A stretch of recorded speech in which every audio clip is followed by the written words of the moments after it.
Assalamualaikum warahmatullahi wabarakatuh. Baik, di sini saya akan menjelaskan tentang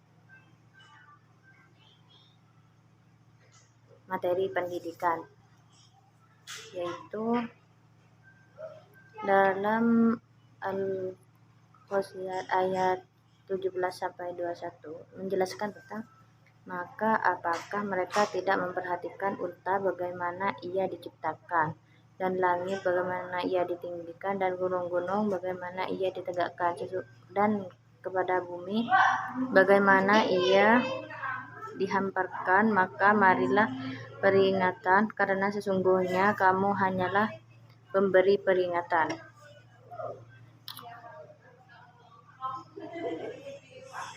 Penelitian dan pengembangan unta ditunjukkan pada bagaimana ia diciptakan. Sudah dikenal bahwa unta adalah hewan yang sangat khas performanya. Sihab menerangkan bahwa unta adalah hewan yang dirancang tepat untuk kendaraan padang pasir. Matanya terletak tinggi dan agak ke belakang kepalanya yang dilengkapi bulu mata yang tebal. Begitu pula kedua lubang hidung dan telinganya yang gunanya untuk melindungi dari badai padang pasir. Kaki dan lehernya panjang sehingga mampu berlari cepat.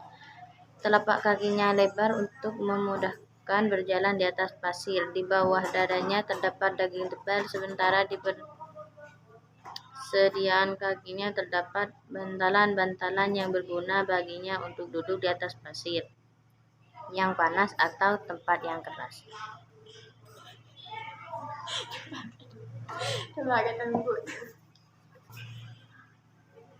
Demikian vitalnya unta bagi masyarakat Arab. Dengan demikian yang diminta Allah untuk teliti dan dikembangkan adalah hewan yang paling akrab dan vital dalam kehidupan kaum muslimin. Bagi kaum muslimin Arab, hewan itu unta. Bagi kaum muslimin Indonesia, hewan itu misalnya lembu, kerbau, dan sebagainya. Hewan-hewan itu tentunya juga memiliki kelebihan.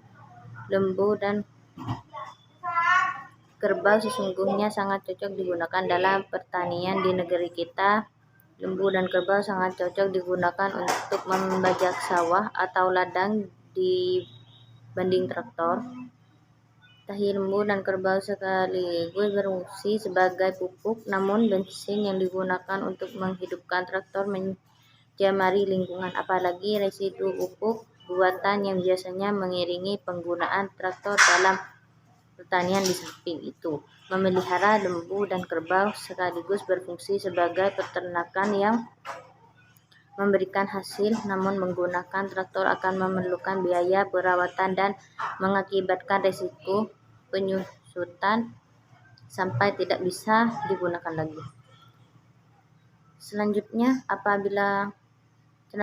dapat dilihat bahwa dengan perintah kepada manusia untuk memperhatikan unta itu, Allah menghendaki agar manusia mengembangkan misalnya ilmu peternakan, ilmu pertanian, botani, zoologi, industri pertanian, dan lain sebagainya. Kemudian objek vital lain bagi masyarakat Arab ialah langit. Langit di padang pasir hampir selalu cerah tanpa hambatan awan. Masyarakat Arab waktu ayat ini turun merupakan masyarakat yang nomaden. Dalam kehidupan nomaden di padang pasir luas seperti tak bertepi, langit bagi mereka merupakan lambang kebiasaan. Mereka lepas, tak perlu tunduk kepada suatu kekuasaan apapun. Akan tetapi di padang pasir mereka dapat menumpahkan perasaannya. Perasaan itu ditumpukan ke atas. Di atas adalah Tuhan, maka dari itu langit dalam ditumpukan ke atas. Di atas adalah Tuhan, maka dari itu langit dalam kehidupan padang pasir mendekatkan manusia kepada Tuhan. Masyarakat Arab itu bertujuan, namun mereka salah dalam memahami Tuhan itu sehingga mereka melambangkan menjadi berhala-berhala. Bagi kaum muslimin Indonesia misalnya, langit juga berfungsi mendekatkan manusia kepada Tuhan. Misalnya Tuhan sebagai pemberi rezeki. Rezeki diberikan Tuhan dalam bentuk hujan kita sudah berpengalaman banyak, bahkan telah menjadi budaya kita di suku mana saja. Bagaimana kita mendekatkan diri kepada Tuhan ketika Dia lambat menurunkan hujan? Kaum muslimin melakukan sholat istisqa.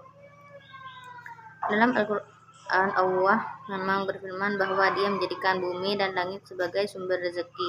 Hal itu termaktub dalam Quran surat Saba ayat 24.